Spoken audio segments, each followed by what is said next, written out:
I'm reconfiguring the track just west of Echo Canyon on my layout. I want to show you what I'm doing, and I want to tell you why I'm doing it. Coming up right now.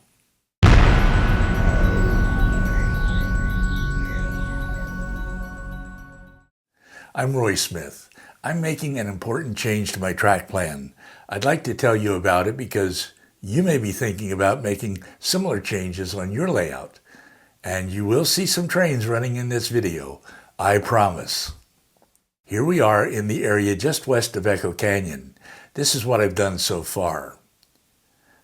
The change I'm making will have a profound impact in the way trains run on my layout.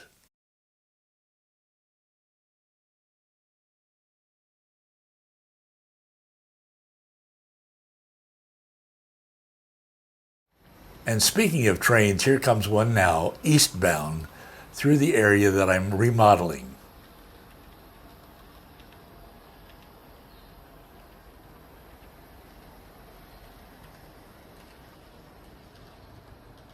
By the way, I'm not calling this a layout expansion because, as you will see, it involves almost no new benchwork construction.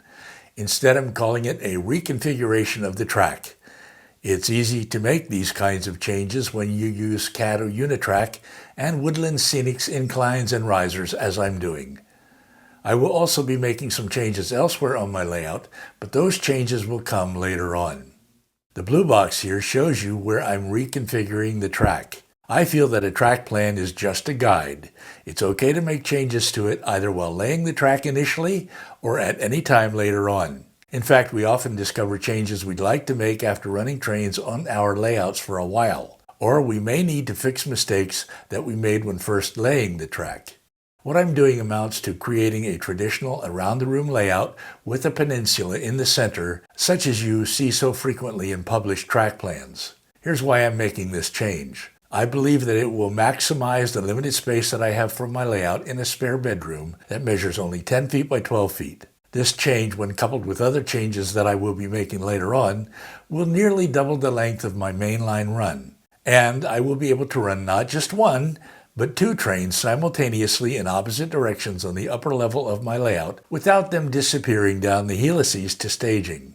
I'm primarily interested in watching trains running on my layout, that is to say rail fanning, rather than industrial switching or any other such operations. The changes I'm making allow me to do more rail fanning. As you can see, I'm using Woodland Scenic's inclines and risers in this project. They are made of high-density foam. They're flexible, very lightweight, but strong and easy to curve. Each section is 24 inches long and 2.5 inches wide, which in end scale is wide enough for a double-track mainline. The inclines are a great way to add grades to a layout without all that tricky measuring and cutting of plywood. I needed to climb 1.5 inches to this point. At a 2% grade, I had to start my incline way back near the east end of Echo Canyon. Inclines also come in 3 and 4% grades, but I like to keep my grades on my layout at 2% or less. Meanwhile, back here, I'm using a 2-inch riser to maintain the track level at a desired height relative to the surrounding area. I'm holding the inclines and risers in place temporarily with foam nails until gluing them in place permanently. Let's go back to what this area looked like before I started making this change.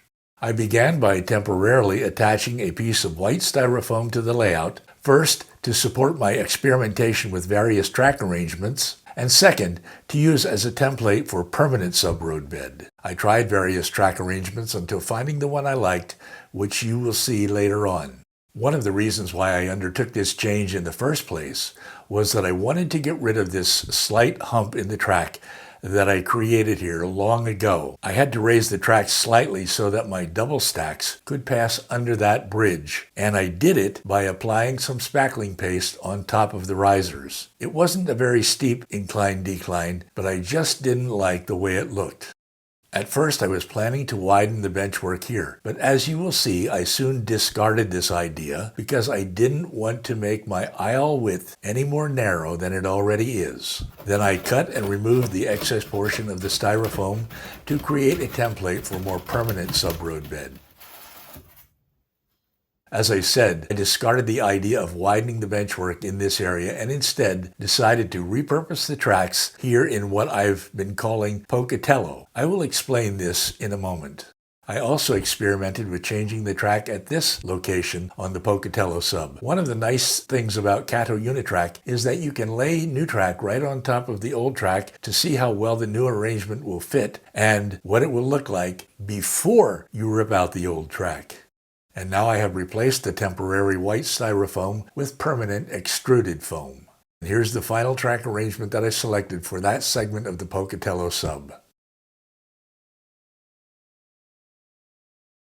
You can still see some of the original track passing under the bridge and heading down the western helix. I will be removing that bridge and track.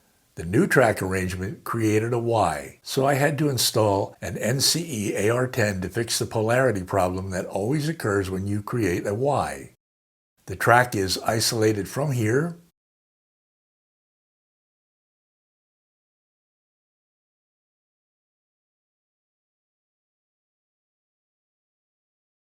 to over here on the other side of the scenic divider. The AR10 flips the polarity in the rails when a train enters this segment of the Y.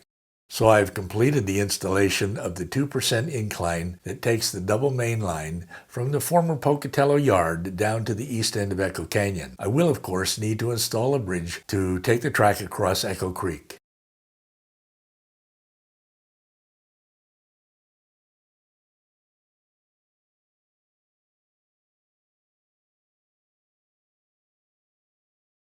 Next, I'm replacing the existing 2-inch riser in this area with a new 2-inch riser to eliminate that unsightly hump in the track.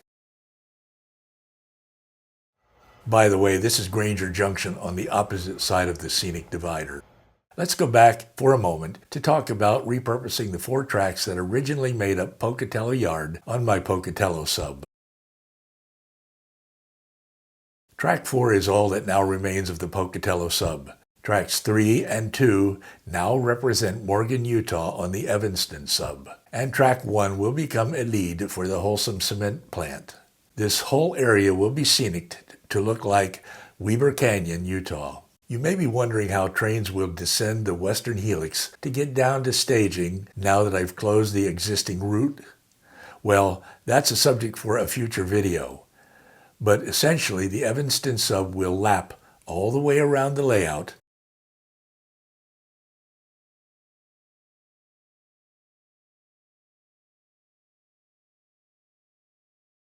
and will be connected to the western helix over here on the opposite side of the helix. And of course, in the meantime, trains can continue to ascend and descend the eastern helix. I'm not going to paint and ballast the track or do any scenery work in the reconfigured area until I'm sure that I'm completely happy with the new track arrangement. We will talk about scenery work in this area when I get around to doing it in the future. I'm delighted with this change so far because it means that I can now run 2 trains continuously on the upper level of my layout without them having to descend either helix. I know that making changes like this is one reason why my layout might never be finished, but that's okay.